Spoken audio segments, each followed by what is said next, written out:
Hi friends, இன்றைக்கி தேங்காய் வச்சு தேங்காய் சாதம் செய்ய போகிறேங்க. பார்த்திங்கன்னா லஞ்சுக்கு இவங்களுக்கு டெய்லியும் நம்ம ஒரு ரைஸ் கொடுத்துட்டே இருக்கணும். டெய்லி என்ன பண்ணுறதுன்னு பார்த்து அதனால் இன்றைக்கி சூப்பரான ஒரு தேங்காய் சாப்பாடு செய்யலாம். வாங்க ஃப்ரெண்ட்ஸ், எப்படி பண்ணுறது பார்க்கலாம்.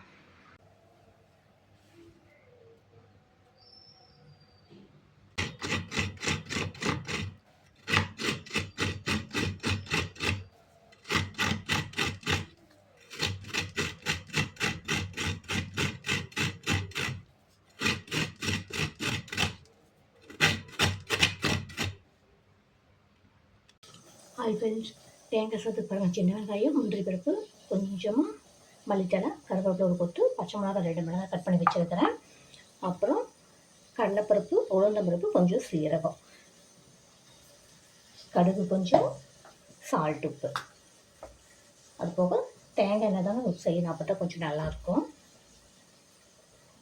சின்ன வெங்காயத்தை கொஞ்சம் கட் பண்ணிக்கலாம். பெரிய வெங்காயம் போல் இருந்தாலும் சின்ன வெங்காயம் போட்டோம்னா தேங்காய் சாப்பாட்டுக்கு நல்ல இந்த டேஸ்ட் நல்லா கொடுக்கும்.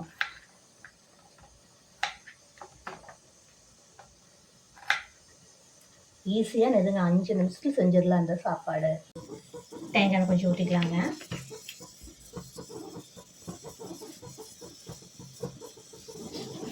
கொஞ்சமாக கடுகு போடுறேன், பொரிக்கும்.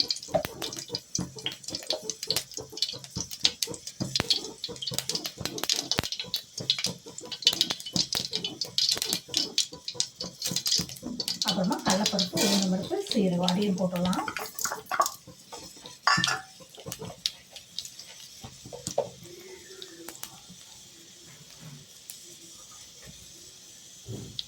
பொரிச்சதுக்கப்புறமா முந்திரி பருப்பு போட்டுடலாம்.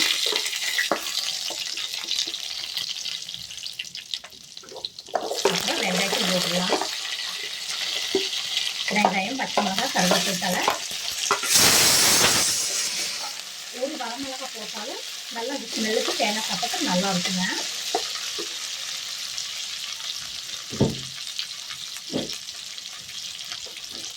ஒரே ஒரு வரமிளகாய் சின்னதாக போட்டோங்க.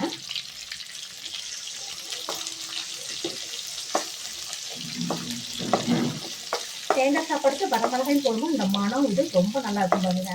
எப்போதுமே தேங்காய் சாப்பிட்டு தேங்காய் எண்ணெய் தான் யூஸ் பண்ணணும். ஆயில் எதுவும் ஊற்றணும்னா அந்த ஸ்மெல்லுக்கு இந்த டேஸ்ட்டு கொஞ்சம் கம்மியாக வரும். நம்ம தேங்காய் ஊற்றி செய்யும்போது அந்த ஊற்றி நல்லா வருங்க. வெங்காயம் வதங்கிடுச்சு. இப்போது தேங்காயும் போட்டுடலாம்.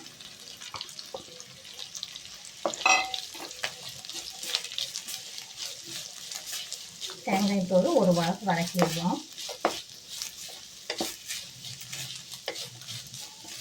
தேங்காய் கொஞ்சம் இந்த எண்ணெயே போட்டு கொஞ்சம் நல்லா வதக்கி எடுத்துட்டோம்னா மத்தியானம் சாப்பிட்டாலும் அந்த ஸ்மெல் வராது. இல்லைன்னா நம்ம டிஃபன் பாக்ஸில் மூடி வச்சு கொண்டு போக மாட்டீங்களா, அப்போ தேங்காய் வந்து ஒரு மாதிரி ஸ்மெல் வரும். அதனால கொஞ்சம் நல்லா கொஞ்சம் வறுத்துட்டோன்னா ரொம்ப ப்ரௌன் கலர் ஆகிற வரைக்கும் விடக்கூடாது. அடுப்பை கொஞ்சம் லோ ஃப்ளேமில் வச்சு அந்த கலர் அந்த தேங்காயோட ஒயிட்டு அப்படியே இருக்கணும். அதே போக நமக்கு அந்த ப்ரௌனும் வரக்கூடாது. அதனால் கொஞ்சம் சிம்மில் வச்சு கொஞ்சம் லைட்டத்தோடு வறுத்து வச்சிட்டோன்னா நம்மளுக்கு கொஞ்சம் சாப்பாடு கொஞ்சம் கெட்டு போகாமல் அப்படியே இருக்கும். அது நல்லா வதங்கிடுச்சு. இது இப்படியே நல்லா வதங்கட்டும்.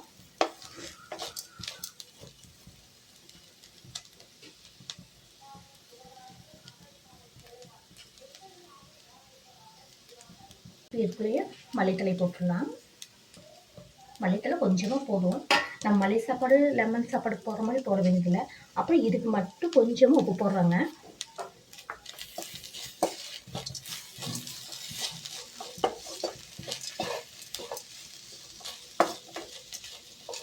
அவ்வளோதான் ஃப்ரெண்ட்ஸ். இப்போ ஆஃப் பண்ணிடலாம். இது கொஞ்சம் ஆறட்டும். ஆறுனதுக்கப்புறமா சாப்பாடு உள்ளே போட்டு கிளறி ஆறிடுச்சுங்க. இப்போ சாப்பாடை போட்டு கிளறிடலாம்.